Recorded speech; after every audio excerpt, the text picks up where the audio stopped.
ನಮಸ್ಕಾರ ಫ್ರೆಂಡ್ಸ್. ಎಲ್ಲರೂ ಆರಾಮಿದ್ದೀರಾ ಅನ್ಕೊಂಡಿದ್ದೀನಿ.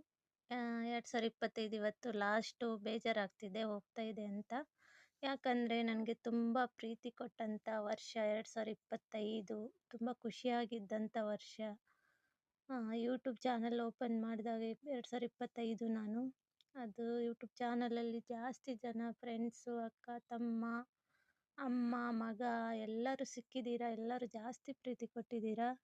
ನಿಮಗೆಲ್ಲರಿಗೂ ತುಂಬ ಹೃದಯದ ಧನ್ಯವಾದಗಳು. 2025 ಹೋಗ್ತಾ ಇದೆ ಅಂತ ಬೇಜಾರಿದೆ. ಆದರೆ ಮತ್ತೆ 2026 ಬರ್ತಾ ಇದೆ. ಎಲ್ಲರೂ ಚೆನ್ನಾಗಿರಿ. 2026ರಲ್ಲಿ ನಗ್ತಾ ಇರಿ. ಹೀಗೆ ಎಲ್ಲರ ಜೊತೆಯಲ್ಲೇ ಇರೋಣ. YouTube family. ಯೂಟ್ಯೂಬ್ಗೂ ನನ್ನ ಕಡೆಯಿಂದ ಒಂದು ದೊಡ್ಡ ಸೆಲ್ಯೂಟು. ಎಲ್ಲ ಜಾಸ್ತಿ ಪ್ರೀತಿ ಕೊಟ್ಟಿದೆ ಯೂಟ್ಯೂಬ್ ಚಾನಲ್ಲು. ಯೂಟ್ಯೂಬ್ ಚಾನಲಲ್ಲಿರೋ ಎಲ್ಲ ಫ್ಯಾಮ್ಲಿಗೂ ಕೂಡ ನನ್ನ ಕಡೆಯಿಂದ ತುಂಬ ಹೃದಯದ ಧನ್ಯವಾದಗಳು. 2025 I love you. Bye. Thank you so much friends.